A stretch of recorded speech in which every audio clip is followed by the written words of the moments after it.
Steve, thank you for being my first guest on Sitting with Sam. Very good. We, I'm so happy to be with you. yeah. Um, so I think yesterday, I might leave in the earlier thing I just said, or I might cut it out. If I cut it out, I'm gonna say it again now. But we had tried recording yesterday, and we ran into some technical difficulties. So some of the things we might mention might create some deja vu between Steve and I. But why don't you, introduce yourself a little bit, Steve? Who are you, and how do I know you? Yeah, excellent. So I think we've known each other for it's probably close to 10 years now, and I was a middle school teacher for about 30 years, and I think we got to know each other through conferences, Christian conferences that our families mutually attended, and so on. And there were a few times that you were here in the U.S. and then, of course, you moved to the U.S. and got to know each other even a little bit better that way. But yeah, we've had some connections in recent years too. I think just talking about issues and ideas about faith and belief and what's the world like and what is faith like and so on. And yeah, those have been some really nice conversations. So I've enjoyed looking into those things myself over the years, and I've enjoyed having conversations with you about them too. Yeah, totally. And I think it might also be interesting to mention that we kind of come from the same assembly, if you want to call it that, or meeting. Um, and yesterday we also started talking about kind of the name that um, people may or may not give it or refer to the meeting as, like the brethren, for instance, or um, or just the meeting or whatever, in a different context, whatever you might want to call it. And I think you said that you grew up in the meeting, right? That um, you went there as a child, and Yeah, um, yeah, do you want right. to? So I could talk a little more about that if you want. Yeah, so like Beautiful, my thank you. parents, both of my parents themselves grew up in this particular type of congregation. As you pointed out, the believers that meet in this particular way, there's some historical context of how that developed in the sort of the first quarter century of the 1800s, about 200 years ago, where the idea was, among other things, to kind of avoid denominational titles and just use sort of Bible-based names for fellow believers. And in different parts of the Bible, Christians are just called brethren because it's kind of a family setting, and so that name kind of got used sometimes. Sometimes it's treated as if it's kind of a denominational name, brethren with a capital B kind of thing. But yeah, the tradition itself is intended to sort of just be non-denominational and a sense of equality as far as spiritual standing and spiritual privilege. And yeah, so that's how I grew up. And of course, at first, you sort of just do things that your parents, bring you to and do with you because that's what the family does. But then over time, I kind of was looking into some of these things myself a little more, as teenagers and 20 somethings often do, and kind of wonder, well, is there some reality to this? And I began to really appreciate some of the aspects of these practices and traditions and manners of doing things. And so that's where I've continued. Yeah. Yeah, thank you. I also just want to thank you in general again for just having this conversation, and I'm glad we can have an open kind of conversation because as I kind of summarize my journey, it's going to become evident that I ended up kind of leaving the meeting a couple years ago as of now. But I do think it's very interesting kind of to just highlight that we have the shared link. And yeah, I think again yesterday you also mentioned John Darby, who I think was one of the kind of important figures in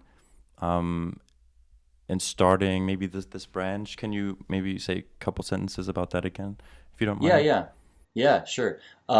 Yeah, I'm not an expert on his biography, but from what I have read and understood, John Darby was a clergyman in the early 1800s. I think affiliated with the Church of England at that time, and he was, doing whatever it was that his responsibilities were, and I remember reading his own story where he had an injury as he was traveling somewhere, riding a horse, and the horse bumped into a wall or something that caused a pretty serious leg injury, and so he's in bed for a number of months.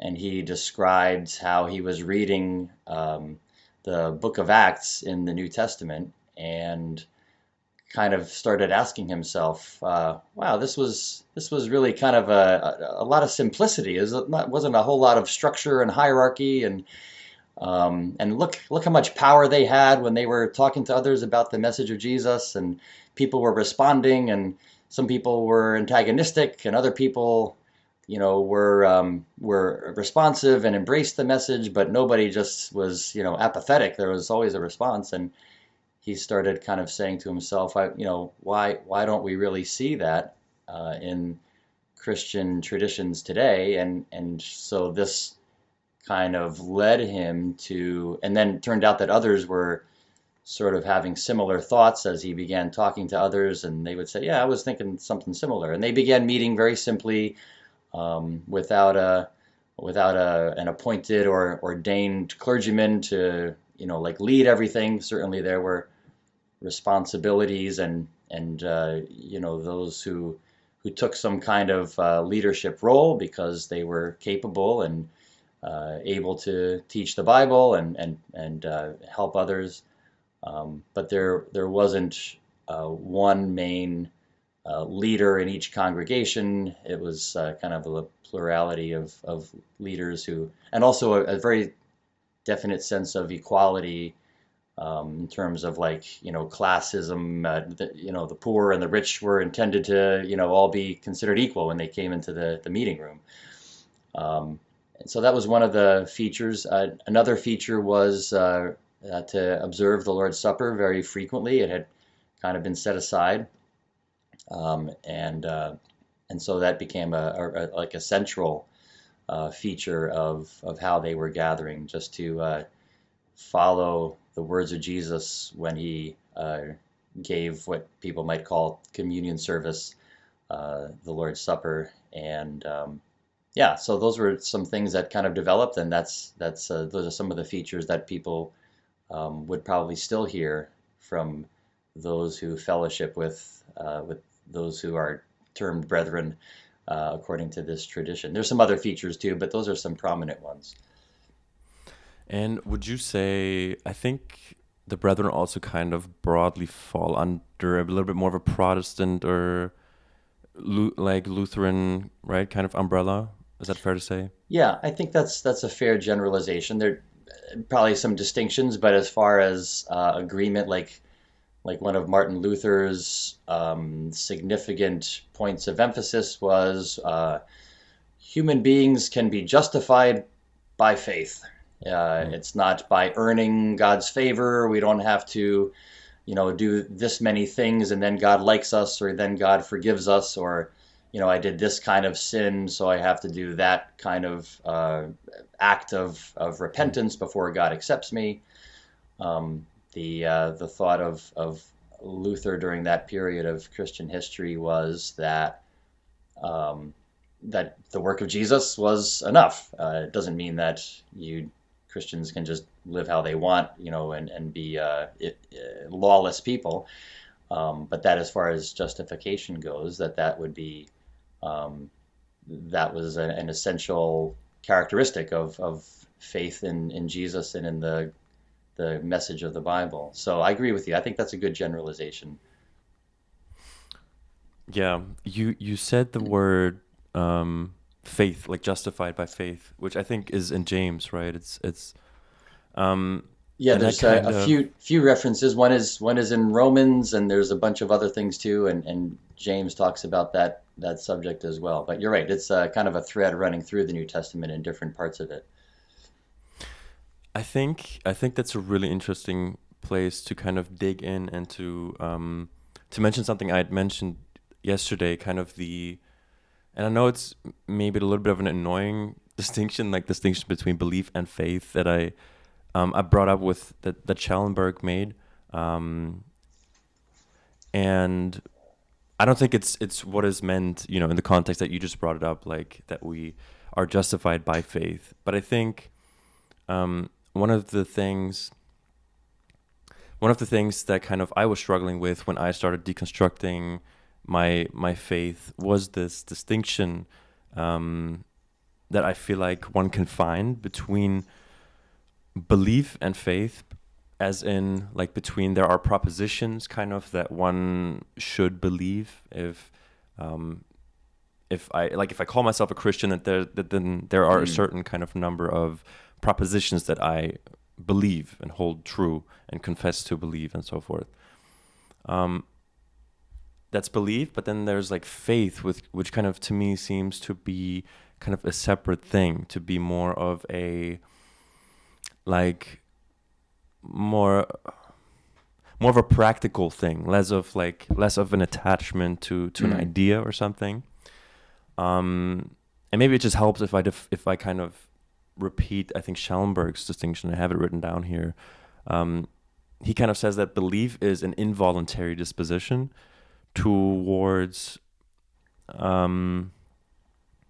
like a matter of involuntarily thinking a certain way. It's just like the world is a kind of way to you, Steve. It's just like the way that you see it. It's not really something that you can change per se, It's just a conviction. And then faith, he says, is a voluntary attitude towards a proposition which one views as desirable, but in which one lacks belief. So it's kind of like that leap of faith idea that's more of an action, more of a way of living, a wisdom maybe or something. Um, and I'm bringing this up because I felt like, and you asked this yesterday too. I think you asked what some of the things were that maybe I was struggling with, or that some Yeah. of the questions, some of the specifics. And I think again the belief faith difference is important because there are certain beliefs where I was like, okay, I just don't know if I can really say I believe this because I just don't know if this is true. I wasn't there, that kind of thing. Um, and now I kind of lost where I was going with this, but hmm. But yeah, or maybe I should summarize the earlier journey really quickly, and then that can connect there. Um, so my family kind of joined the Brethren, joined in, air quotes, in when I was 9, and before that we had gone to this Russian German kind of church, also I think non-denominational. And then due to some, I think, doctrinal differences in the previous church, my family, amongst other families and people, ended up joining this new assembly, which was actually kind of almost across the street Mm. from my previous church, which was kind of funny. And I had no idea it was there.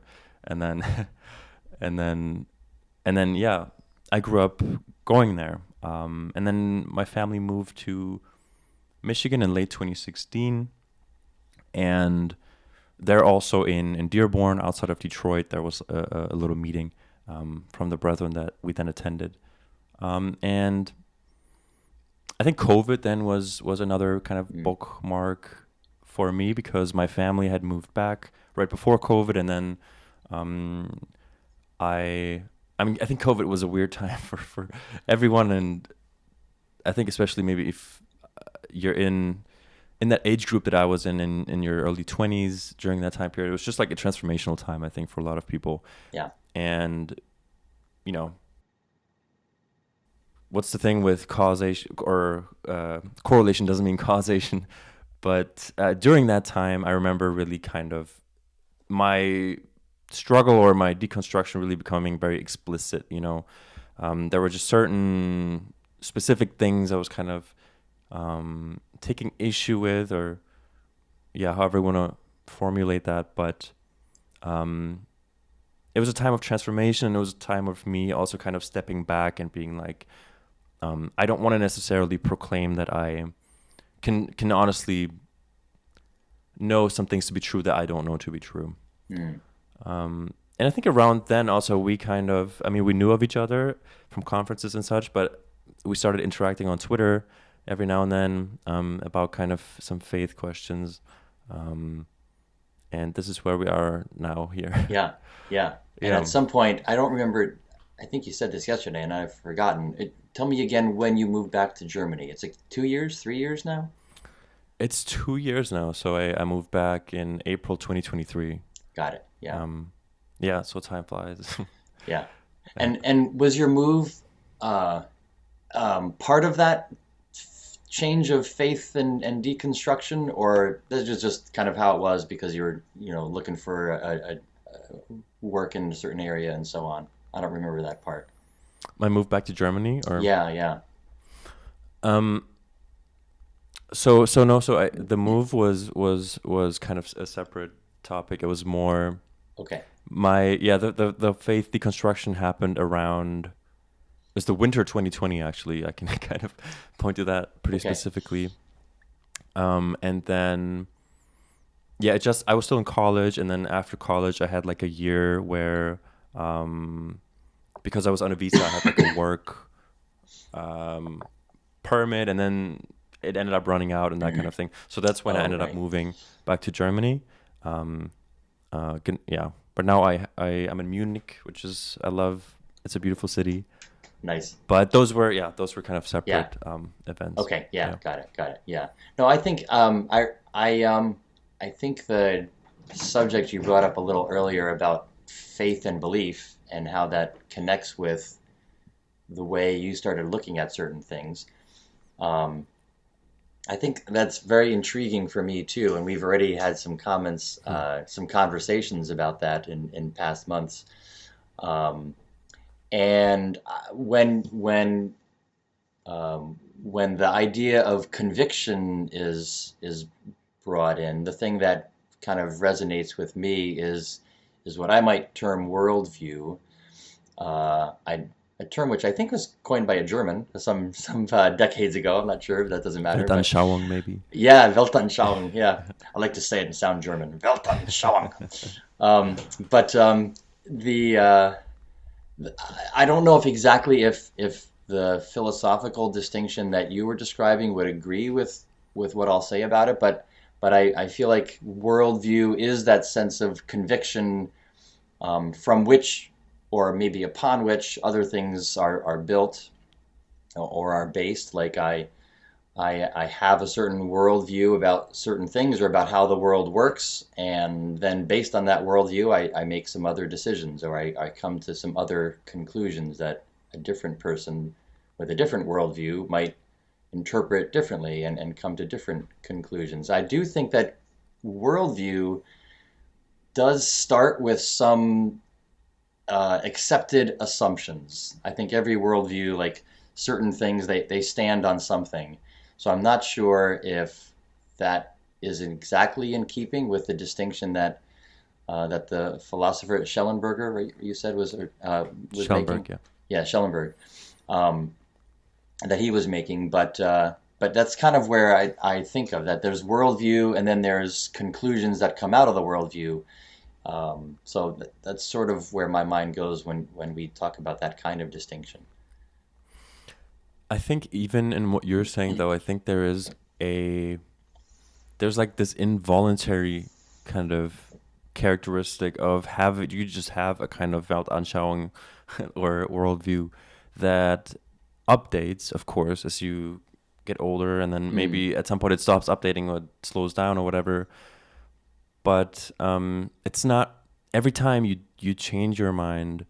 I think Sam Harris, and I'm not an atheist, or the new atheist had a lot of problems, but Sam Harris said this one thing where he was like, um, you don't change your mind, like your mind is changed and you can't help Mm. it, kind of. Okay. Um, and I think there's something to that. And I'm not like a no free will kind of. I had that phase, and I was kind of like, I read Sam Harris's book and everything, and then I was saying like, 180 kind of. There's no free will and everything's determinism and everything. But I think regardless, I'm no longer there. But regardless, I think there is something to, even how you framed it, kind of like you have a certain Weltanschauung or worldview, and of course you can like of course it'd be also wrong to say you can't influence it, or Mm. because what you consume and what you kind of allow to receive your attention kind of obviously shapes how you view things. But um, then it's again like you can choose what you do, but you can't really choose what you want, kind of thing, or what you want to Mm. do. Okay. Does that make sense? Yeah, that's an There interesting is a kind distinction. of, yeah. I just think when it comes to like certainty or conviction, which I think is required to be able to again call yourself maybe a Christian or a believer of any specific faith, to have that conviction, I think for at least some things, to me it seems like it just doesn't, like, how could I be sure of that kind of, um, because it's a claim that may or may not be true. But do you see Yeah. what I'm saying? Yeah. Yeah. I think that's a good point of discussion. And I would say that um, every person who thinks anything, um, I mean, not 2 + 2 = 4. We don't have uncertainty about that. Although I guess if you become a mathematical philosopher, there's probably ways to question even that. But like, why do we believe that that's even true? Coming to our more philosophical discussion on belief and faith in the spiritual realm, I would say that every perspective does have some measure of uncertainty that just has to be accepted. Like, and by uncertainty, I don't mean something that's traumatic. I just mean something that's like we know we're making certain assumptions or certain inferences, and we're okay with it. Um, and there's maybe valid reasons for those inferences. In other words, from the Bible perspective, the Christian perspective that I'm looking at things with, like there's certain things about the God of the Bible I just don't get. Like I cannot explain certain things that he says are true about himself. But I'm just going to be okay with that because I'm going to accept that the God of the Bible is a certain way, that he's sort of his own category, and so I'm willing to accept that unknowableness about certain things. Maybe I'll just insert here the little story I mentioned in our conversation yesterday about that this Christmas movie that's pretty common in America. It's called Miracle on 34th Street, where this man is appears at the Macy's department store. It's a pretty old film. It's usually even shown in black and white, I think. I don't know if anybody ever colorized it, but it has a certain charm and appeal. And so here's this man, he's Santa Claus, and kids are talking to him, and he seems to know things. Like he knows languages and he knows details, and so now people start talking. He says he really is the real Santa Claus, and other people say, well, that's nonsense. There's no real Santa Claus. Um, and then there's this point in the movie where two of the main characters are talking, and one person who believes his claims says, well, you just have to take it on faith. faith, and this is the key sentence that always catches my attention. She said, faith is believing in something when common sense tells you not to. And I have thought about that, and I think many people, many casual observers of spirituality might say, "Oh, that is exactly what faith is. You believe something that doesn't make sense at all, but you're willing to believe it."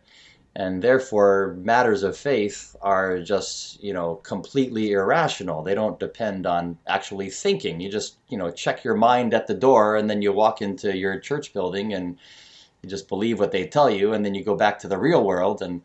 But I don't think that's a very good definition at all of the way the Bible uses the word faith. And now I know we're sort of, I don't want to blend together too much the distinction that you were making earlier about belief and faith, but I do think that, like, for example, these uncertainties that I'm willing to accept, am I willing to accept them just because, I'm a mindless, robotic kind of person just telling me to believe things? I hope not. I don't think Christianity demands that of us. There's good reasons to believe that things that are beyond observable or testable decision making, there's good reasons to believe that they're still valid and true, and that there's a whole realm of them that we could talk about. The resurrection of Jesus, and why do people believe that? It seems like completely outside the realm of experience. But there's some good reasons to believe things like that. So I might just add those comments here. I hope I haven't taken us too far off the path of this discussion of belief and faith, but those are some thoughts that kind of come to my mind as we're talking about it. There's definitely inferences and assumptions that Christians make. There's also inferences and assumptions that anyone makes for any worldview, any philosophical perspective. And so we just have to be okay with that, and we have to evaluate whether the assumptions we're making are, wildly out of step with the real world. Like, I can assume that I've got a sports car in the driveway, but I don't. And so, quick comparison with the real world, that will reveal I've made some bad assumptions. So we do have to be willing to have those conversations, and I think maybe that's what we're doing. You and I, we've enjoyed that over these last couple of years, just having these conversations and looking at the reasons why people think the way they do. I think this is a great place to land, actually, because I think this is very important. I've noticed kind of this. There's kind of a beauty also in dichotomies, because this belief and faith thing, and then another kind of thing that I recently was able to kind of define for myself is that there seems to be this kind of optimism in my worldview that yes, there is like kind of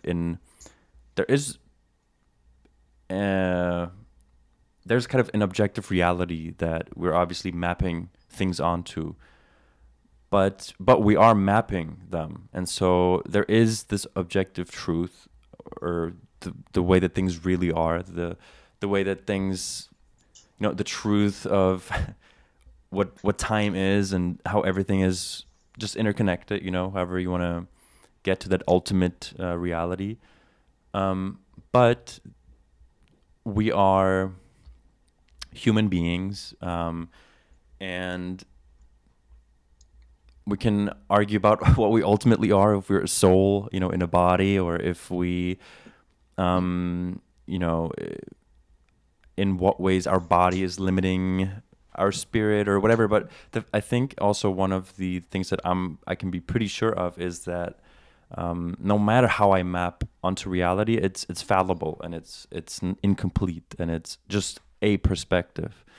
And the perspective is valid in the sense that it's the fact that I am experiencing what I'm experiencing in the way that I'm experiencing it gives it validity, but it doesn't mean that it's objectively true. And I also really like what you said, because about making inferences and making assumptions, And even in math, I'm not a math. I was good at math in first grade, and then never again. Kind of. Maybe I made that joke before, but there are axioms and assumptions um, that we make, and they make sense that we make them because like you said, no one's questioning 4+4=8. But this reminded me of a conversation actually I was having with someone also from the meeting who this was right when I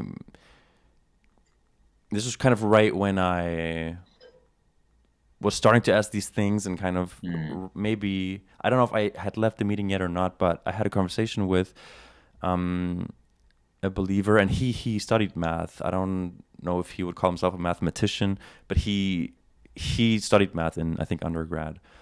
And he said that, at the end of the day, there are axioms that we have to assume. And I think the way he worded it was like, at the end of the day, you just have to assume something. And an axiom for him was just that, okay, yeah, Jesus is God. Or you have to, at one point, you have to kind of be like, I can't personally verify this, but this is something that I'm willing to kind of suspend my disbelief on, or maybe that's the wrong way of saying it, but you kind of know what I mean. Right. I think. Right.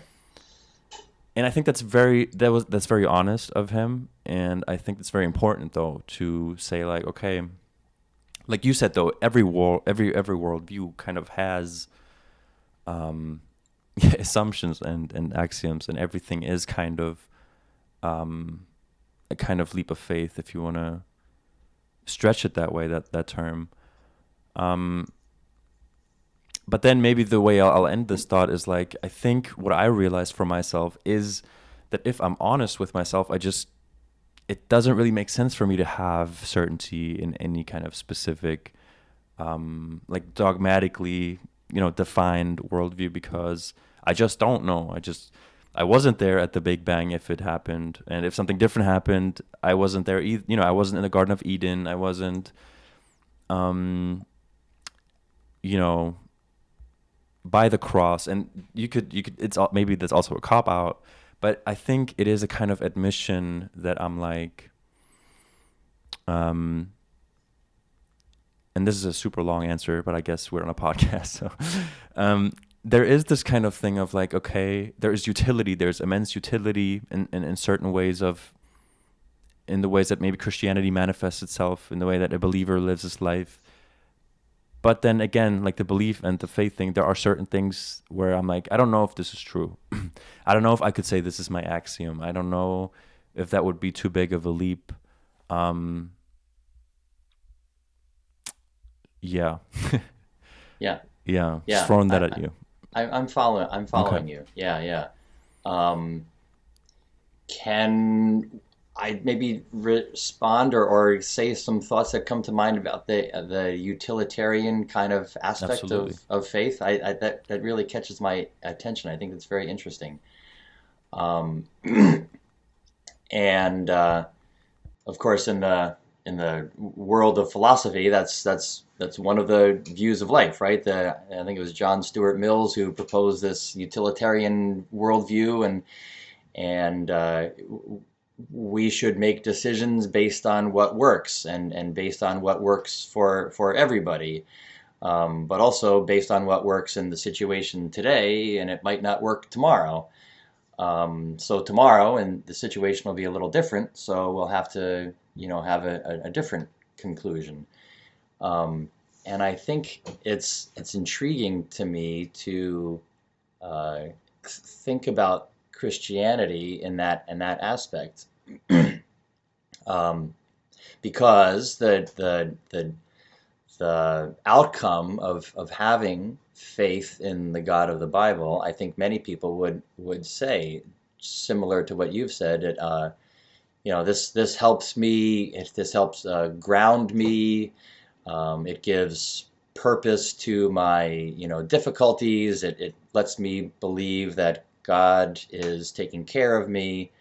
That there's a power in the universe that is greater than I am, and I can pray to the God of the Bible. I can seek His help and so on. Um, and so I'm following, why you have mentioned that aspect of things. You might have had other things in mind too, but that is what comes to mind, and I think many people would probably talk about that aspect of faith, and I think it's a real aspect. But I would also maybe digress in a little different direction and say that the Christian faith, as it's described in the Bible, in some ways, is not utilitarian. C.S. Lewis, the Christian writer of the 1960s-ish, he said one time something along these lines. He said, if you want a religion that's really going to make you happy, I certainly don't recommend Christianity. And and I think what he meant was, the Christian faith of the Bible, in its standards, in its calling to us to respond to things that God says He wants to accomplish in our lives and so on. Um, they're not always easy things, and they're not always naturalistic things. They're not things that we inherently are hardwired to do. Christians of the first century lived a certain way and endured a lot of trouble for it. And there's Christians of our century in parts of the world where there are similar experiences. I have a friend who's in his 60s. He only came to a Christian view in his about 5 or 6 years ago, in his mid to late 50s. And he said, being a Christian changed the way I do business, and I'm not able to make money now the same way I used to. I did things that, looking back, were not really completely honest or in a way that displayed integrity the way I want to now. I have a lot less money than I used to before I was a Christian. So that's kind of interesting to me too. I just kind of putting that alongside what you have mentioned. So it is interesting, right? If the Christian view is only for its utility, it's not always the case. Like really responding to Bible teachings sometimes calls Christians into a whole different Yeah. life that they would not have chosen, in their pre-Christian decision making. No, definitely. I think that's a good point. I think if I were to mm, maybe not even push back, but I think in terms of utility, I don't think that necessarily means that it would always kind of make you happy, or that it would kind of always be like immediately recognized as beneficial. But if Okay. I just think of an example like just like family cohesion or something like family, yeah, if you kind of have or adopt what I think we can identify as Christian values, then you're gonna divorce less, you're gonna maybe maybe have more kids, go forth, multiply, that kind of thing. And if you see Christianity as a kind of, you know if you see it a little bit more from um from that social framework, Mm. why did it kind of evolved to be successful in a certain way, if we can look at it that way. Christianity started out a certain way. I think it's fair to say that it evolved into many, different branches. And I think undeniably it's very useful to the people who are members of maybe a given Mm. branch or something. I think it doesn't mean they're always happier. And I think, there have been studies done. I do think the studies that have been done do suggest that religious people tend to be, or have more life satisfaction. I don't Hmm. have like specific studies that I can point to. Yeah, It's but I just know I what you think, mean. Yeah. yeah, you know what I mean. And so kind of from maybe a framework that looks at a little bit that looks at it a little bit more as kind of an evolutionary thing that maybe evolved, socially, without saying it's necessarily not true or whatever. Yeah. But I think that's kind of maybe what I also mean with utility, and because I was listening to a podcast. Alex O'Connor was talking to, I forget his name, but the actor from, there's a Netflix show, it's I don't know if you've seen it, but they had an interesting conversation because the actor is of the, and I'm gonna butcher the name, but it's like the Baha'i faith or something, Okay. Uh-huh. and they kind of have this idea that God has revealed himself kind of multiple times through multiple people throughout history, Jesus being one of them. And I know there's kind of an heretical thing, kind of for a Christian too. But I'm not asking you to adopt adopt Yeah. the Yeah. Yeah. belief. Yeah. Yeah. But I hear you. I Yeah. think it's interesting, kind of this Yeah. idea that God has shown himself kind of through different incarnations or something. And obviously, it's also kind of this all religions point to the same truth or whatever, which I also have my issues with that a little bit, but I do think there's something to the idea of something extraordinary happened. And I think this is also where we left the conversation Mm. yesterday. Something extraordinary happened in terms of Jesus the person, but also surrounding the death, and maybe resurrection and all of those things. It's just because also you mentioned religious experiences, I think earlier, just briefly, or I don't know if you called it that, but supernatural things. Mm. I think there is definitely a kind of a case to be made that there are things we that are beyond our understanding. And the way that I just kind of see it is, there are these things, these religious experiences, they exist not just in the Christian context, but they also exist, in different religious contexts. So for me,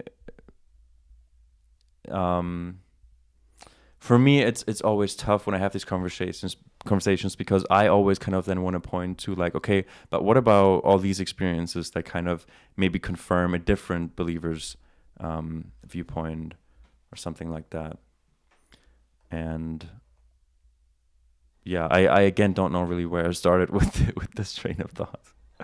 Yeah. No, but I think where you're heading is a really relevant subject. Um, and I'm just a little comment on the commonalities between many world religions. Hmm. It really is significant. It can't be overlooked that many religious traditions and I'll say systems of faith, if you will, um, that they have some similarities, and those similarities are notable. Like the things that are similar are things that lots of people would say are important. We should love each other. We should be honest. We should value kindness. We should appreciate the brevity of life and the beauty of life and so on. And I think it's interesting to note those similarities. Alongside that, I think it's always good to then say, well, what are the differences? Because certainly differences are, I think are maybe I would even say maybe this is a claim of mine, but I might almost claim that differences are even more important than similarities because Like if I say to you, we're gonna go have some steak, and I bring you to, a hamburger place, you're like, hey, wait, I thought we were having steak. It's all beef. What's the difference? And um, so like the distinctions, right? We're gonna pay some large sum for a really tremendous steak. We're gonna pay, $2.50, or I don't know what that translates into for Deutschmarks, but whatever it is or I guess they're using euros, right? So We have I euros. should say that. Yeah, yeah, yeah. Deutschmarks is what I learned about in high school. Anyway, so yeah, the it's a whole different outcome. So like there are some really significant distinctions or distinctives, of course, in Christian faith. One is about the person of Jesus and how do we view him, and how should we view him based on what the Bible says about him. Like people might say, well, Jesus taught about love and compassion and humility, and how to endure suffering, and he condemned hypocrisy and recklessness when it came to justice and things like that, and those are true. Jesus also said, I'm going to be killed when I go to Jerusalem, and I'm going to come to life again on the third day after that. Or Jesus said, I have the power inherent in myself to forgive sins. And so, like, he said certain things. He by saying such things, he's really claiming divinity. And again, it's kind of a C.S. Lewis summary of these things, where he said, well, you could uh, acknowledge Jesus as a great moral teacher, but he never intended for that option to be the option we settle on. Things that he claimed, he went around saying, we would call such a person a lunatic if somebody was walking around saying some of the things he said. Or maybe he said them and he's a liar. He's just making claims about himself that were patently false. And in that case, what kind of great moral teacher even is he? But maybe he's Lord. It's the summary is sometimes called the Lord or liar or lunatic argument that he presented. Which one is he? And as C.S. Lewis was presenting it, we got to pick one of those. We don't get a fourth option. Well, he was a nice guy, and that's where I want to leave it. So this matter of distinctions and similarities, I think it's really interesting, and we have to make decisions about who Jesus is, and of course the Christian view accepts the biblical description of who he was and what he said and what he did.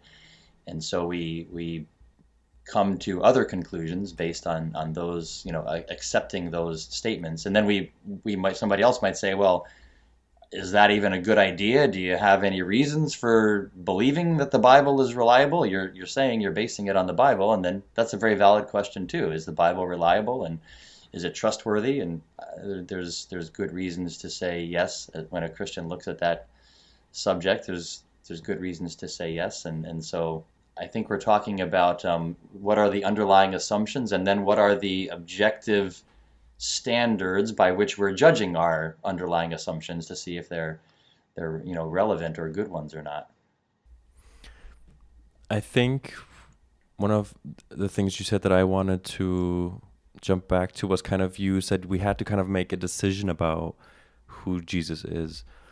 Um, and this again reminds me of a conversation I had with a couple, actually, two believers, a couple, and from the meeting that I grew up in, when I visited, I think last year, we hadn't really had like a whole conversation about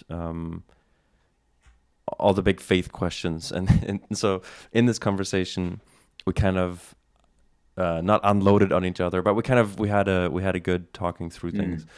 And one of the things I remember that they kind of, or that was kind of a not a friction point, but that I really realized was like just a different way in in which we now view the world. And I think maybe you can tell me, but I think you would agree with a couple a little bit more, because you said we have to make a decision. Because they said it sounds like you don't want to make up your mind on certain things. And I thought that was really interesting. That was a really interesting observation from their end. And at first, maybe I was honestly maybe a little bit offended, but then I thought, like, you're right. But I don't think that's a bad thing. Okay. I think it goes back to what I said earlier as well. I think I just can't. I just don't think it's something I can make up my mind on, or it's Okay. something like where making my mind up on it kind of almost seems a little bit arbitrary, because you can present two people with the same like facts, quote unquote, or with the same kind of stats, or with the same narrative, of Jesus, or you can give two people the Gospels, and they're going to have two different conclusions about what they think is true or what they think happened. And and that again connects me to like the last Twitter thread that we had going on, where I think one of the points was like, what if Jesus was just, because I think we know historically there were many kind of apocalyptic prophets. What if one of the options that you had mentioned, maybe Jesus was the Son of God, maybe Jesus was lying, but what if one of the options also was that he, maybe he was kind of a revolutionary teacher and spiritual teacher and so forth, and also he maybe he was mistaken about certain things, and maybe about the end of the world. That I think one can read what Jesus is supposed to have said and can reasonably conclude that he thought that the world would end even in the lifetime of certain people that were there. I don't think that's like a crazy thing to read into that. And of course, you would disagree with the conclusion, but I think that I think what I'm, or that somebody could maybe read that into what he was saying. And then one more thing, and then I give it back to you again, is like, I think I mentioned this also in the thread. It's the idea that I don't really, even what we read in the Bible that Jesus' quotes, best case scenario, the Gospels were written, I think, decades after the things happened. And do we even know really if he actually said those things? So everything I said kind of about my uncertainties about the historical Jesus, and then also just, this goes back to epistemology. How do we know what we know? How do we know that we can trust the Bible? Is it just like a self-serving kind of circular story narrative that was patched together, for lack of a better word? Not to be, again, I don't want to be offensive. I just want to kind of No. paint a certain kind of world. We know each other. We're Yeah. friends. You can just talk. Yeah, Okay, yeah. great. Okay, thank you.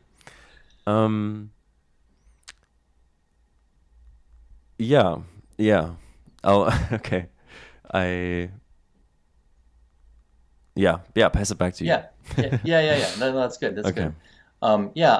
I wanted to comment on my appreciation of what you said as far as like a distinction, or no, that I think what I want to say is that you've observed, you've described a different landing point that you're content with, and I really appreciate you just sort of expressing that. Where, as you said, I was describing the C.S. Lewis presentation and saying, well, look, here's three options, and you added the view that, well, I'm content not choosing any of those options. I'm okay being there, and I think that's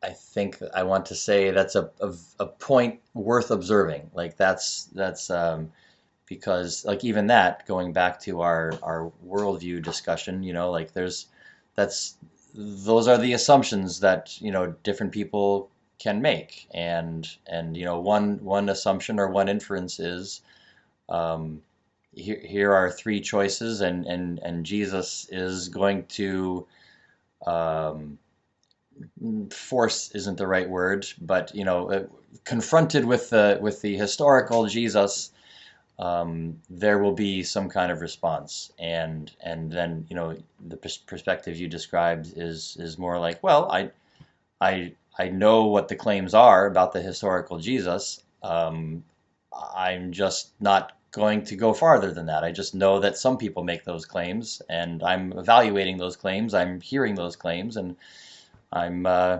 I'm I'm in an observer role. Maybe I'm not sure if that's would characterize it quite right, but I value the fact that you have pointed that out. Like that's sort of, and that's going to lead. It has, right, in our previous conversations just over the last few years. We realize that we sort of diverge at some point and come to different conclusions, and it's we're able to just acknowledge that for each other, and that's I've appreciated that too. I think that it's a whole bigger subject. I think about the reliability of the Bible, and the recency of the written documents in comparison to the historical events. That's kind of unique in ancient history. There's we don't have a lot of documents for many writers of ancient history and so on. But we teach their works in universities, Herodotus and Pluto and sorry, Herodotus and Plato and Plutarch, and people like that.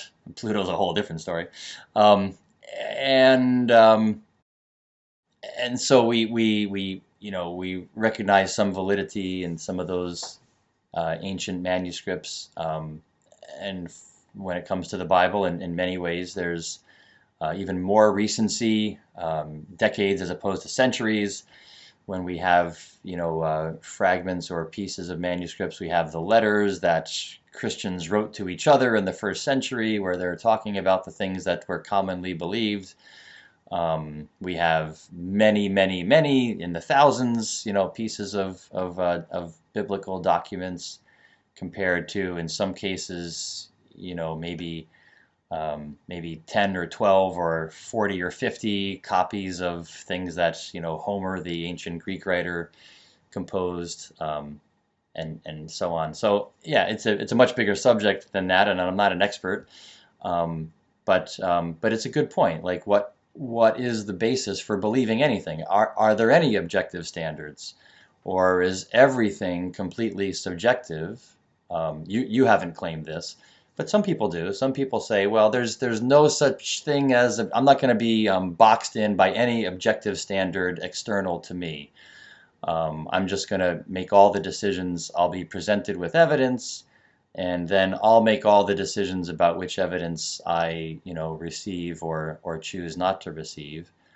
I think that probably at some point either that person is then claiming to be the objective standard, right? I'm the arbiter of all truth in my person, in my mind, or that person might ultimately, and this is sort of just a thought experiment, but that person might ultimately be led to nihilism and say, well, there's nobody knows anything, and therefore life is meaningless and hopeless, and that kind of can become a very despairing way of thinking. I don't mean that I'm consigning anyone to that outcome, just because they don't embrace the Christian worldview, but just kind of thinking, is it acceptable to have some kind of objective standard for truth? If it's the Bible, is that a good choice for some standard of objective truth? Is that a reliable choice? and there's manuscript studies and so on, things, other aspects of that question. Um, so yeah, again, I hope I haven't taken us in a different direction from what you were speaking about, but I think the subject itself is really fascinating of like, why do Christians think they've made reliable decisions? And I might just insert here, I don't know that Christians as a group have necessarily, we don't always respond very well to those questions because they sound challenging, and maybe we didn't learn something about the subject, and so sometimes we say, well, you just take it on faith, that leap of faith that you were mentioning earlier. And I think that's not always fair to a person who's asking questions. One is, it sounds like, oh, you don't actually have an answer. You don't really know. You just believe it because somebody told you to. And I do think that's unfortunate. I don't believe that Christianity is a system of faith that's just built on a soap bubble, that it's precarious and easily, ready to come tumbling down like a house of cards. But sometimes Christians have responded as if that's the case and say, just have faith. I remember reading a story written by a man who himself grew up in a very strongly atheist home, became a Christian follower and a Christ follower in his adult life. And he said that he knew of a young lady who, when she was a girl, was in a church-going family, and she asked her parents, did Jesus really rise from the dead? And her parents said, don't be difficult. And that was the answer. And she was like, oh, they don't know. And so why believe anything? And that girl grew up to, reject everything that her parents believed and everything in her childhood. So I do want to just say that I do think Christians, we're not always good at responding to challenging questions. And so I think there's value in being able to receive them and discuss them and wonder why we have objective truth at all, if there is any. Yeah, this kind of makes me think about also the idea of literalism and like, Hmm. some Christians are literalists. Some they take the Bible literally, and even there you can, I think, make distinctions because I think any kind of comprehensive reading of the Bible also makes clear that obviously these are kind of I don't want to say independent, but these are separate books. Hmm. They have, some of them are different genres than others. I think it's fair to say that certain books are engaged in poetry and certain things are accounts, of more linear narratives, and then even some of the accounts aren't linear. They might, some of the Gospels, I think, correct me if I'm wrong, but they're not all, meant to be linear. Yeah, agreed. Yeah, but then good, but then the question of again, I think we're kind of hovering around this epistemology question of how do we know what we know, and is the Bible like a legitimate source of authority, and why? And if so, what do we do with this or how literal should we take this thing? One distinction I'm just gonna also mention is that, to me, and not just me, this is something that a lot of people I think observe, is that the God of the Old Testament, seems like a very Hmm. different literary guy or figure than kind of the God of the New Testament, or Jesus as God also. Maybe even Jesus seems to contradict the God of the Old Testament when he, I'm just thinking of when he saves the woman from people throwing stones at her. He says, who without guilt should. throw the first stone. But then in the Old Testament, God, I once wrote out like all the verses that I thought were, you know, in quotes problematic, but where I think God shows a very different side of him. But then what does that even mean? Because at the same time, God says, I'm the same yesterday, today, and tomorrow. And maybe now I'm just pointing at things that I think would make me question the kind of legitimacy of the Bible as like the ultimate authority on morality and then on truth. Just because, again, I think it's not crazy to kind of come into doubts when being confronted with some of these things.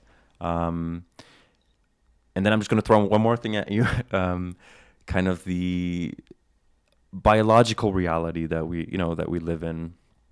I think any honest Christian will admit to a certain level of evolution, but oftentimes I hear then, okay, there's like micro evolution or macro evolution, whatever.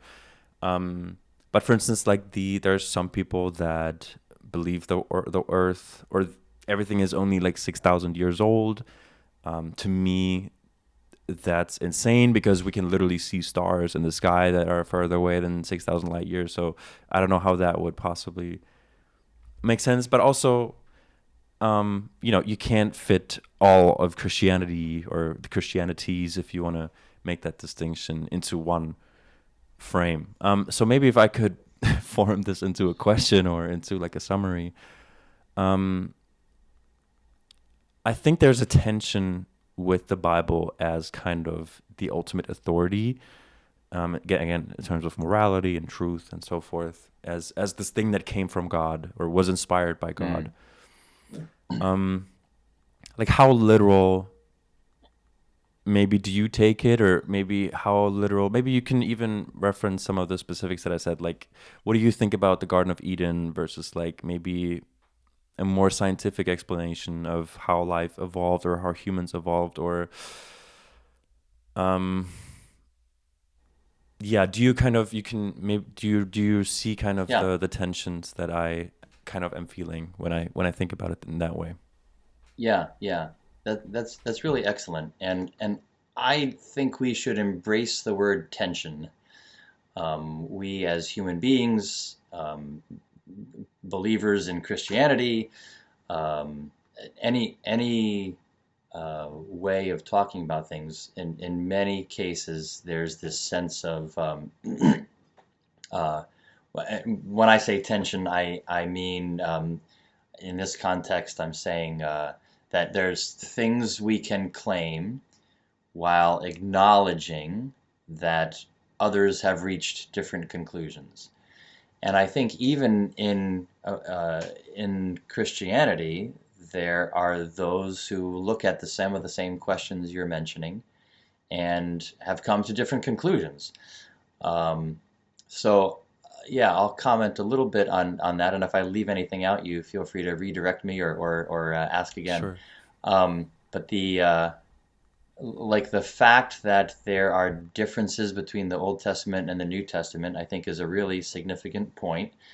And Christians who see the New Testament as kind of fulfilling the Old Testament, we have to be able to, accept those questions, and be able to have reasonable answers for them.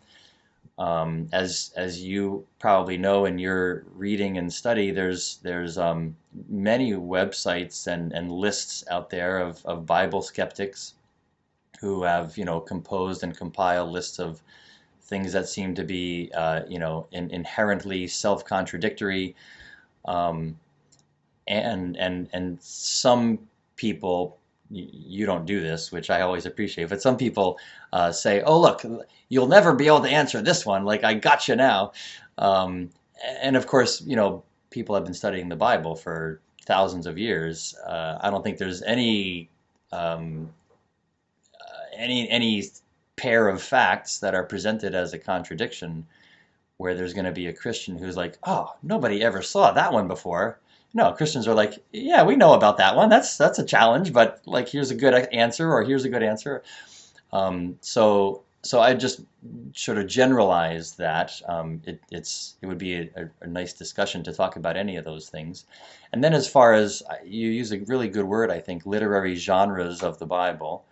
Um, I do believe, I believe the Bible is true and reliable.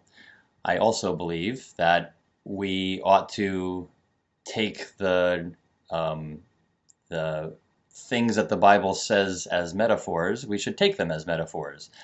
Um, Very simply and obviously, when Jesus says, I am the door, and he means like, the door to life and salvation, nobody's going to say, look, Jesus said he's a piece of wood, like, that's blocking an entrance and an opening in the wall. Nobody's going to say that, right? It's obviously a metaphor. And so there are certainly poetic and metaphorical parts of the scriptures, and we take them that way. And now some people will say such and such is also metaphorical, and other Christians will say, even Christians will say, well, I don't know, I think that one's literal. Um, Future events are discussed in that context. Creation events are discussed in that context. Are Genesis chapter 1 and 2 metaphorical and poetic, or are they literal?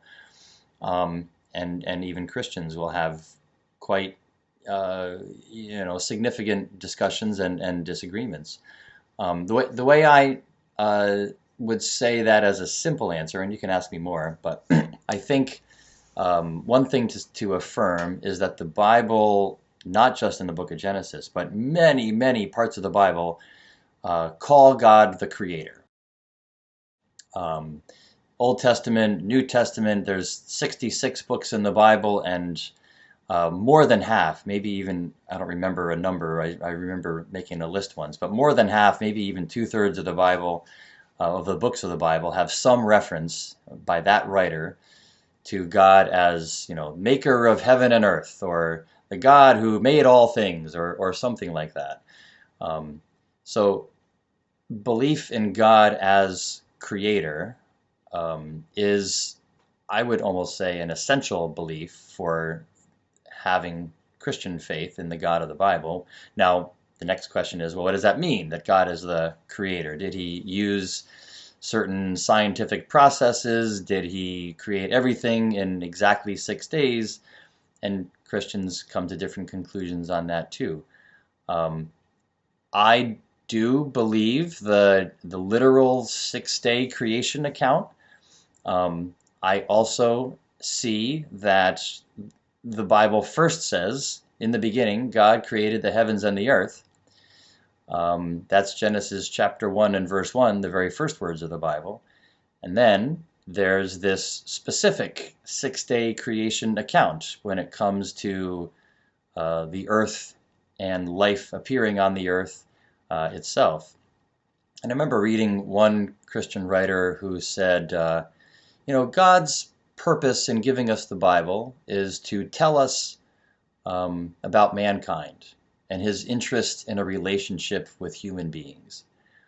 And so he focuses on that, and he doesn't tell us every single detail about every single aspect of what he did and what it means that in the beginning God created the heavens and the earth, and there's certain ways to look at that subject that might be diverse from each other, those different perspectives. But I thought that was a helpful perspective because when we delve into things that are not clearly spelled out, then again we're making inferences, even among Christian viewpoints, and so we can make certain inferences. But it's good to know what part we're affirming. Like, I'm affirming God is a creator. That's how he's presented in the Bible. He's the creator God. And I don't think we can give that up if we're going to, have the view of God as he's presented in the Bible. And then, other details, I acknowledge I'm making some decisions, and I acknowledge that other people make other decisions, and we just have to come to some conclusions. And so I'm not trying to be vague or to avoid a position, but I think that, acknowledging that certain things can be declared as certain and other things are declared as this is how I understand it, and here's the reasons why I understand it, A, B, C. And there's good reasons for understanding it this way. But I realize that other people, even other Christians, would look at it, differently. So that's kind of where I would take my response to the things that you brought up just now. I think there is like a power and a beauty in the way that a lot of scriptures kind of, yeah, even open to interpretation in a way. It on the other kind of side of this coin, I think it does also present kind of a difficulty, because it's like, okay, if I don't know if this is literal or if this is if this is kind of, to what extent this might be an analogy, or to what extent this might be, there's also this idea that to God, one day is like 1,000, I don't know what it is, years, but just the idea that time is, God, I think, would be outside of time in the Christian cosmology. But it does kind of bring with it this difficulty that, okay, is the resurrection, is there room to play there? Of course, a Christian wouldn't or shouldn't maybe think in the way that I'm presenting it.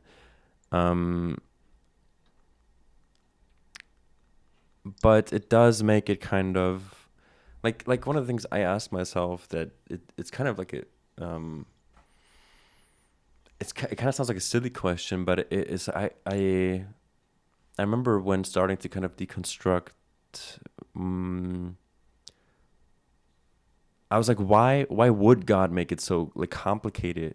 Because it does seem there is like this divine hiddenness problem. I think that's one of kind of like atheism's best arguments, is like there does seem to be kind of this divine hiddenness, that God, if you have this proposition that you as a human being, you need to recognize God in his rightful place as God, and also Jesus as God, or the Son of God, and that is a requirement for you to kind of obtain salvation, then it does kind of bring with it this interesting dilemma of, well, non-resistant non-believers. I don't know if you've heard that term. Like people who might, they're not fundamentally resistant to the idea of God, but they just don't believe, they're not convinced, they don't have the faith. Maybe it's impossible for them. Maybe it's a state of mind that is impossible for them to obtain or something. You brought up, God as creator, which I think you're right. It is a vital, characteristic also of the Bible narrative.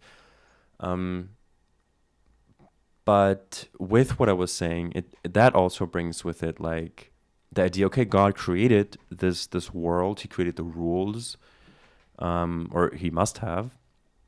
And,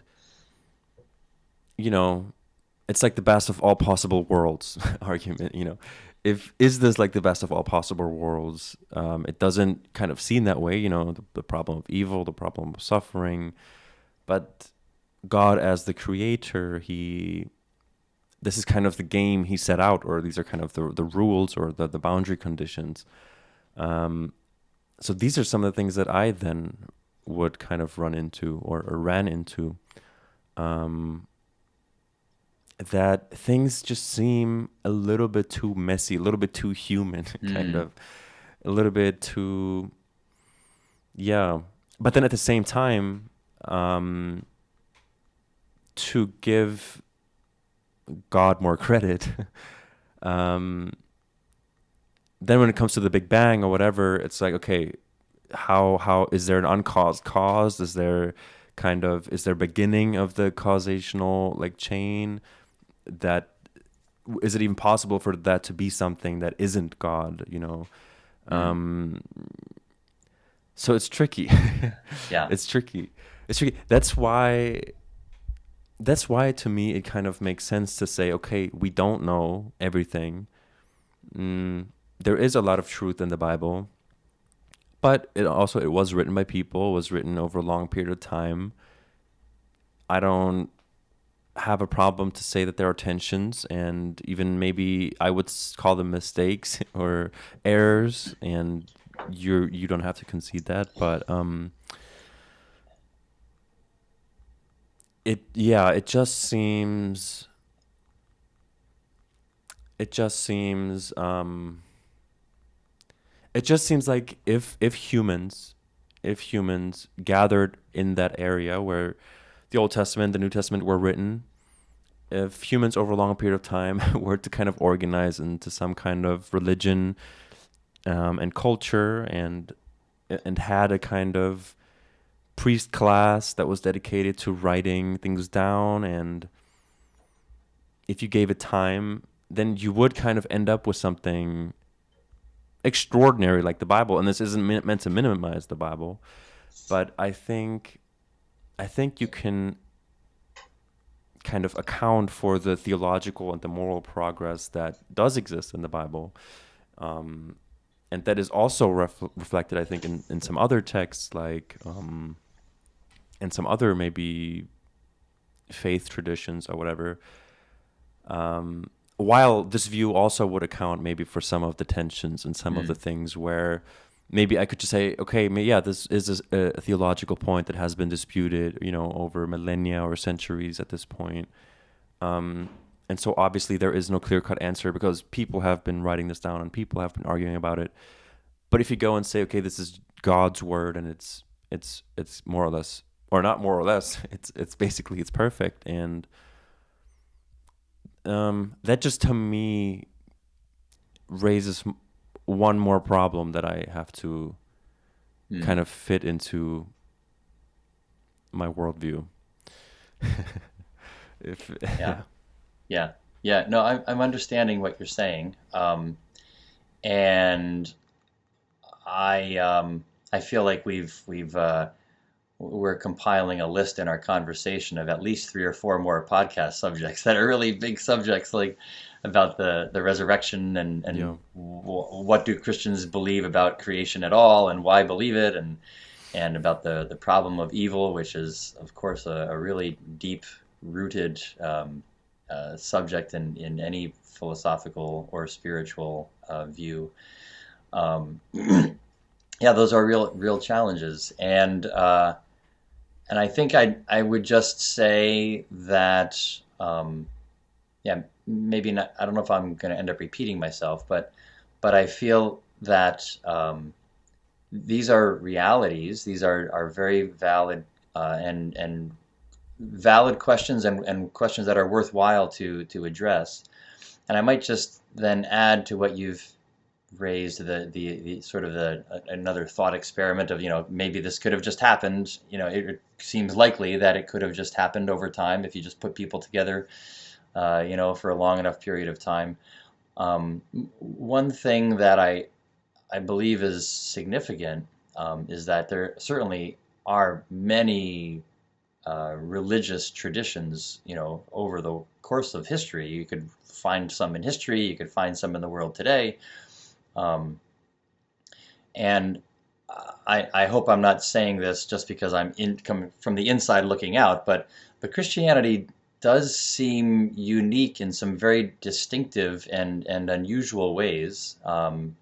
Namely, the one I'm thinking of now is that Christianity is quite insulting to the human being, because many religious traditions say, okay, to attain to reach the presence of God, to attain a higher self, to be able to reach some level of personal righteousness, or to get into whatever we call heaven. Do these things, right? Like here's some things you can do them. we'll encourage you. Go ahead, keep trying. Don't give up. Life is hard, but you'll be able to do it. Um, and Christianity, I think, quite uniquely says, stop trying. You can't do it. In fact, you're not good enough. You could never do it.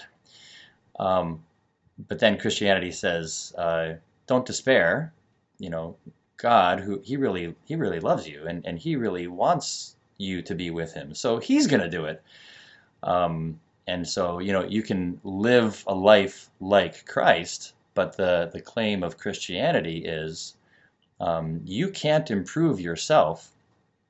You have to just be done with your old self. God is going to make a new self, and he's going to give you an internal empowerment in your spirit to live this new self life. But stop trying. You can't do it. And so, it's a little insulting, a little hurtful to my psyche. Like, hey, can't I do something? Like, somebody takes us to dinner and we're like, well, can I at least leave the tip? I want to do something, right? And so I'm saying to God, well, can I at least leave the tip? And God says, no, you can't do anything. I'm going to do it all, right? There's a Christian song that church people often sing, Jesus paid it all. And so I think that is a distinctive, again, I hope I'm not overstating it because I'm on the inside looking out. But from what I've read and understood about other perspectives, I think that is something to grapple with when we say, would Christianity have arisen sort of by, just time and chance, so to speak. Well, there were a lot of religious beliefs that arose over time, and Christianity has a uniqueness to it that I think is, also part of the discussion. So yeah, I feel like in all the things we've been talking about, we got a list going of all the things we could talk about, for a long period of time just in their own right. These are really valuable and essential subjects to be able to, have a conversation about. Yeah, with that, I want to ask how much time you actually have, or if I should let you go sooner or later, because we've been recording for an hour and a half, I Yeah, that's think. true. Look at that. Yeah. I I'm good for another few minutes if you want to build on Yeah, so that am at I. all. But Hmm. yeah, we could also, when we come to a natural stopping point, maybe we'll pick it up. I know I have no illusions that I'm going to be your only guest, but I'm very privileged to be your first guest, and maybe it's the first and last time. I don't know. You might not want me back, Sam, but I know we've enjoyed conversations, so this is a good one. You'll be back. Yeah, don't worry. And I can keep going for a while longer, but I just wanted to give you a Yeah, possible out. yeah. Yeah. Let's if we go another layer of conversation, Okay. and then Awesome. we can put a period when we come to a good stopping place. Beautiful. Beautiful. What you were saying reminds me of something I kind of a thought I keep running into like over these past couple months, which is like, mm, it's kind of weird for me to say, but I do consider myself Christian in some ways, still. And again, um, because after leaving kind of, I'm just gonna say the church, for simplicity's sake. Sure. I did, and I mentioned Sam Harris earlier. I did kind of, have this turn a little bit, which I think it's natural. I think it's natural for a lot of people to kind of, if they have a similar route as me, to then maybe go a little bit more like, again, I never called myself an atheist, but I read Harris and those people. But I think now being like 5 years or whatever into it, I am starting to appreciate faith a lot more again. Mm. And with, of course, again, like a lot of asterisks and, the distinctions that we've been talking about and everything. But because you mentioned the uniqueness of Christianity, and the uniqueness of Christ. And I think those are facts. I mean, there's a reason Christianity is the biggest, religion or Hmm. faith tradition in the world. It transformed it was illegal in the Roman Empire, and then it Hmm. became the state religion, and it transformed the Roman Empire arguably. And I mean, Tom Holland, I don't know if you know the historian Yeah. Tom Holland. Yeah. Right. I mean, his whole thing, right, is about how Christianity shaped the West, and even how liberalism, it's a mouthful for non-American, secular liberalism, you know, has its, owes its birthright Hmm. to Christ and I think that's his thesis. I think obviously some people disagree, but I think it's very interesting, and I think it kind of makes sense to me. Um, and so it's a weird thing. It's a weird thing because even, with my family or with, I've told you this many times, kind of off camera, but I appreciate you because with you, I can be honest about kind of all my thoughts regarding Hmm. regarding this topic. But it is kind of something difficult because I do feel Christian still in some ways, and am appreciating kind of again Christ in a new way. But then there is this, again, we come back to the word tension of, there are just things where I honestly kind of sometimes appreciate the Catholics more because I think they put less emphasis on, I think, believing the right things. I think they're a little bit more liberal with kind of, Hmm. with kind of maybe works a little bit more important, or just kind of the way you live is a little bit more important. And that is one of the things that I take from Jesus too, the teaching that, you'll know them by their fruits. Hmm. I think is an essential teaching that is, it's one of those things that's you read it and it's just true. It doesn't matter who said it. It's just kind of a true thing. Um, and that's kind of how I approach it these days, where it's like it is kind of like a pick and choose, and I know that doesn't that probably doesn't sit right with um with believers, because it's like you can't. But then I'm like, why can't I? Why can't I pick and choose? Why can't I just be like, and it's again the utility and truth thing. If something is working, um, then it must be. I mean, it's working for a reason. If something Hmm. Jesus said is true, if it's, the golden rule is I think one of those things. Treat others how you want to be treated. Which is funny because there's also like a silver rule. I read in, I think it's Skin in the Game, the Nassim Taleb book. I think he says there's a golden rule. Jesus, says, I think, do unto others as you want done unto you, or something. And then the silver rule is don't do unto others what you don't want to be Hmm. done unto you. Which it's a little bit of a difference, but it's the golden rule allows for a little bit more of a, maybe I like something that you don't like, and then I can do it to you, but then it's a minute little distinction. Anyway, I think the That's thing I very was trying to say intriguing. is, yeah, I there are obvious things that are attributed to Jesus, um, that regardless of if they literally happened or not, it's the idea behind it, it's the moral and theological idea and the progress behind it that kind of at the end of the day matters, um, to me. And again, I know it's kind of a pick and choosy thing, and I know that even when I say, I feel Christian, that's a very loose thing. And, you know, regarding on depending on the context, I might also not say that. But yeah, what do you think about that, Yeah. if anything? Um, yeah, yeah, yeah, yeah. Well, if one thing you can be assured of is nobody has ever accused me of not having opinions. So if you ask me any questions, I'll have something to say. Okay, good. Um, Usually that's the case anyway. But anyway, yeah, I think that's very, um, I find it fascinating actually. I don't know if I've heard you say Mm. that before, that you had sort of like kind of maybe transitioned back. Transition is too probably strong a word for what you're describing, of what you perceive for yourself, but just the idea of like the uh, the esteem for the Christian message, or for the Christ of the Christian message. Um, and I think that is really really interesting, and it's a valid point to make.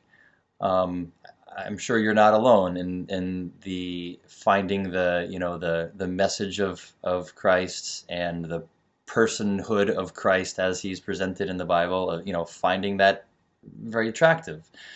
I have other friends who say similar things, that yeah, like who's like him in the world history, or even as a literary figure, right? I mean, there's a lot of literature where the main figure, the author, borrows from um, uh, what do I want to say, events or experiences, or the sacrificial love of Jesus in the Gospels. And people talk, literary critics talk about, well, this is a Christ figure in this novel or in this play, or something like that. And so certainly the person of Jesus, even if he were only literary, which of course I don't see him as only that, but even if he were only literary, it's remarkable.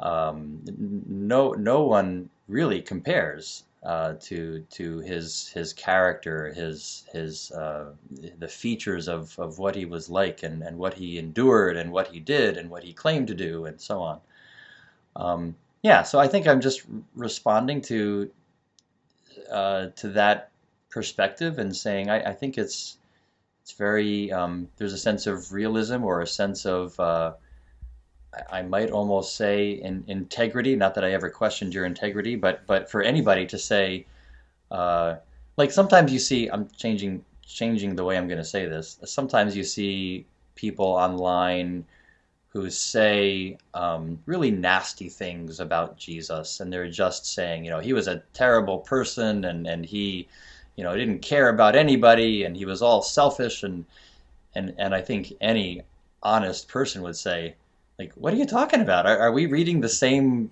historical biographical accounts? I mean, what are we talking about here? That just doesn't seem like an honest position even to take. And so for anyone to land in the place that you're describing, I think there's of course, a lot of agreement there. The Christian view, of course, goes farther, and those are some of the things we talked about already. But yeah, I guess I'm just responding to what you said, and saying I think that's a very attractive place to be. I probably would call it a stop along the way. It's a good rest stop. It's not the destination. But yeah, I mean, it makes sense to me to hear anyone say how attractive the person of Jesus is. I don't know if that was the main point in what you were just saying, but that's kind of my response and perspective on what you've just said. Yeah, it reminds me, I think yesterday I also brought up, I think the C.S. Lewis analogy of kind of this hallway. Christianity is kind of this, or there are different rooms, Uh-huh. different or I think the rooms, are analogies for the branches of Christianity, but then you can be in the right building, kind of. You can be in Okay. the, Yeah. and I think maybe I'm like looking at the building and I'm like, it's a nice building. Okay, I got you. Um, Yeah. Maybe that's fitting, maybe it's not fitting. Um, it also reminds me of, I don't know if you saw the Jordan P- Jordan Peterson and Richard Dawkins had a conversation or debate that was moderated by Alex O'Connor, and not too long ago, I think 2 months ago or maybe something like Oh, that. okay. But No, I didn't see it. I know those names, but I didn't see it. yeah, and they did like the predictable spiel of, Jordan Peterson does this thing a lot where he's very into, like, you know the symbolism, and sometimes to like a comical degree, in my opinion. Um, and then of course Richard Dawkins, he's like to a comical degree like this, very materialist kind of Mm. person. And then them colliding is obviously the expected, like there's a point where Richard Dawkins is like, okay, but did Cain and Abel literally exist? Did one of them literally kill the other person? And then Jordan Peterson's point of view is like, okay, but that question doesn't really make sense. It's like it's more of a truism that is represented, that is Huh. like this eternal conflict between brothers, and that conversation it's entertaining more than Talking past each other. yeah, talking past each other. But I think, and I guess maybe tension is one of the key words today. But I think it is very, I think in some ways that their confrontation is important, because when we talk about the Bible, because again, back to kind of the literalism idea, I do kind of empathize with Dawkins' point of view in a sense that I am actually interested in, did this literally happen? Because I think it's important whether or not it literally happened. Um, and I'm not assigning a kind of Jordan Peterson view to you. I'm just, Yeah, yeah. I'm saying sometimes it's not a cop out to say like ultimately, we kind of trust God, and you said you do believe in a 6-day creationist account, for instance. But then again, I'm sure, you leave some room for maybe analogy or something. Um, what's my point? I guess, I guess my point is like, again, maybe going back to like the resurrection, just these claims that kind of are important to the Bible and to Christianity overall. But the points where um, it's also it's it's a lot to argue that they literally happened, but at the same time, it's kind of integral to claim that they literally happened. Hmm. Um, and yeah, I just really have a hard time with those. Okay. I have a hard Yeah. time with those, and I think that's maybe also what's kind of those were some of the catalysts that kind of I think led me to, um, yeah, deconstruct, maybe leave C.S. Lewis's hallway, um, because regardless of, and we mentioned like Christ's kind of uniqueness and the uniqueness of Christianity, and um, again the moral progress and the message, the core message of Christ, love and forgiveness and sacrifice.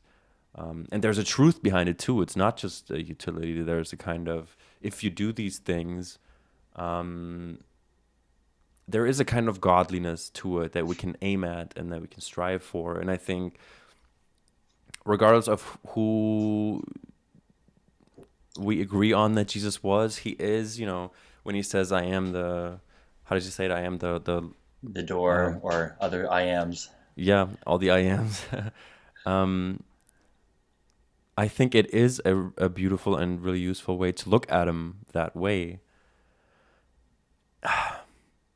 But there's a but, and then the but is like, okay, but what about all the stuff that I'm supposed to believe that comes with that kind of? Hmm. Um, and I think that distinction is helpful to me, at least, so I can recognize, okay, I feel attracted to all these ideas, and not just I feel attracted to them, but there's truth and utility to them. Um, yeah, but there's always a but. Yeah. Um, Yeah.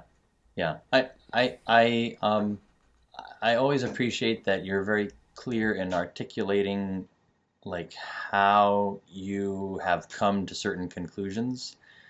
Um, and I think that lends value or is the value maybe to the conversations that you and I, have on this whole subject.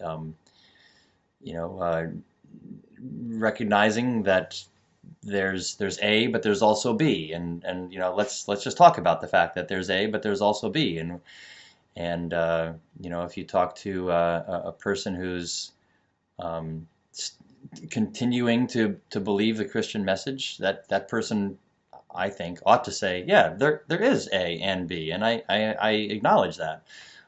So what should we do about that? Like, how do we explain that, or how do we live within that realization? And yeah, I think those are maybe really the substance of this conversation. I think it's valuable and inherently valuable to have the conversation itself, and to deal with the the questions and the tension. I think you're right. That's the key word, a theme for today. Uh, to deal with the fact that they're there. Yeah. I think a beautiful place where you, Steve, share your perspectives on this whole thing is your Tuesday tidbits, right? Um, Okay. Uh-huh. I think I brought them up on our first failed attempt, but I don't, I scrolled like all the way back to our first interaction. I think it was like in 2020.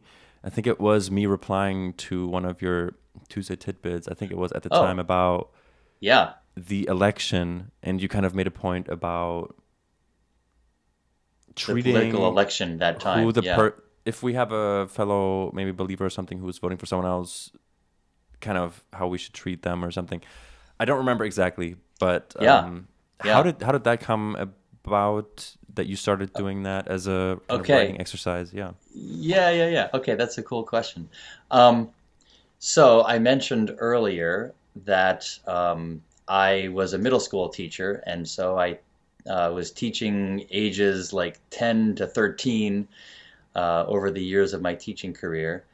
Um, I When I was teaching sixth and seventh grade students, like 12, 13-year-olds, um, Twitter was becoming a thing.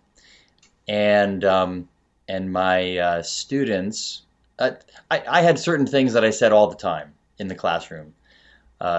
Kids are complaining about a test, and I would say, "Don't be a whiner, be a winner." And they could predict after a while all the things that I would say, and I would say things like, "Here's the way to study for a test. You have to study two different ways to get your brain ready," and things like this. They would hear me say certain things over and over and over. So they said, "Mr. Campbell, you should get a Twitter account and you should put your sayings on Twitter." They also said I should put them on T-shirts and they would buy them, but they never did. So I actually I actually opened a T-shirt like store on, I don't know what, Shopify or something. I don't know what it was in those days. And they're like, "Yeah, Mr. Campbell, we're not buying those T-shirts." That's okay, whatever. Um, so then in 2019, I took early retirement from teaching after that 30 years. It just happened to be a nice round number, like 30 years. But it wasn't intentionally 30 years because around that time I started to see more opportunities for Christian work, and I've had the opportunity to be involved with youth retreats and Bible teaching in our local congregation, one of several who participate in that in our local assembly congregation, and some other things that being free during the day allows me to do. And yeah, so by that point, I had already been doing these Tuesday tidbits. I called them that, and I put them on Twitter, and I had a few students, following me on Twitter, um, and maybe that had already been a year and a half or 2 years, maybe more. I can't remember. Um, and so I thought, well, there's some people following me on Twitter, and maybe I'll use that in a different way now, and give some things that I've appreciated or things that seem intriguing about the Bible view of life, and just let some of those same people who knew me as a teacher maybe know this side of me too. Um, so that's kind of how it continued, and now that's yeah. Some Tuesdays come along, and I'm like, I do not know what I'm writing today. Um, but other Tuesdays come along, and I'd like, oh look, I have, because sometimes I'll have a thought um, and it's not a Tuesday. So I, make a little list and maybe there's something to say about that. And so yeah, that's kind of how that developed. That's interesting that you have that memory. I kind of remember that was as you would also remember, that you were in the U.S. then. That was a challenging time for Americans. Yeah, and I think as Christians, everything is a test for those who claim to be Christian. And how are we going to behave in challenging situations or things that we perceive to be challenging? Yeah, you should know them by their fruits. Yeah, Back to yeah, that. Yeah, that was a good comment you made about that. That's right. yeah. Um, do you want people to find you? If so, where could, not that I have an audience, but maybe people come back and listen to this retroactively. Yeah, Um, yeah, yeah, do you yeah. want to shout out your Twitter? Sure. That's yeah. So on Twitter, I'm at Mr. C Teach because that was my handle for my students, Mr. C Teach. Um, and then what I end up doing actually is I I take a screenshot from there and I put it on Instagram also. I think I'm on Instagram. I am SS Campbell 91 or something like that. But I usually keep my Instagram relationships, a little more private. But Mhm. but obviously Twitter is a very public out there. Although there's been other platforms developing since then. Now that it's Twitter/X, and I people are. refuse to call it that. I know it's so weird. I don't understand it. It doesn't. I'm gonna go look at X. What does that even mean? I don't know. What is But that? yeah, Yeah, we were yeah. not endorsing Elon Musk.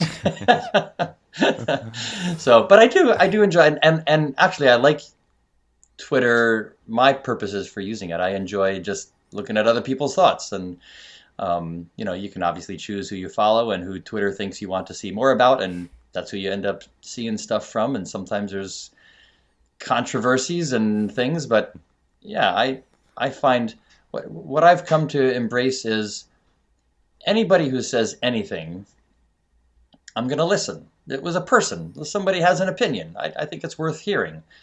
Um, but then, I try to evaluate things within a Christian framework, because that's the framework I've embraced, and tried to understand why to embrace it. And still, I think I'd like to be in that category. Why do I embrace Christianity? Yeah, there's still reasons for it. Okay, and I'm still there. So, but yeah, Yeah, sure. I think it's kind of nice to have interactions with people in that aspect. I think you use Twitter in a lot more productive way than I do. I just most of the things I tweet. First of all, most of the things I tweet I delete immediately. Sometimes I just Oh need to no, tweet right. it so that I can see it, and then I mean, okay, that's stupid. Um, um, but yeah, and you write for The Lord is Near, right? If that's a Yeah, calendar. so that's like an um, annually published book of daily devotional readings, one page. Usually it's like 3 to 5 paragraphs with a Bible verse. And the man who is the editor of that, he has asked me to, write some number 15 to 20 or so sheets for that each year. So that takes some time, and there's a magazine that's printed in Illinois called Grace and Truth, and sometimes I write some articles for that, and some other projects here and there. So yeah, that's one of the things that takes up some of my time as well. Okay, awesome, Steve. Well, today was the first episode, and I have been trying to apologize less because I feel like I've been. Sometimes I tend, when I get insecure about something or something, I apologize, and it's like there's no reason, but I do apologize for. Um, I'm gonna try to be maybe more structured as I grow with the podcast, but I really enjoyed the conversation. Nonetheless, Me too. I think it's fine if it goes into a million different directions because in real life, that's kind of what happens with me as well. Um, and I Yeah. have a feeling it's not the last time that you'll be gracing us with your with your presence. Um, I really have appreciated the conversation too, and I think the conversation we had today is completely representative of the conversations we've had on the side, over the last couple of years. And yeah, I always enjoy sitting with Sam. Awesome. Okay, we'll leave it at that. Thank you, Steve, so Very good. much. Yeah, I appreciate your time. Yeah. See you next time.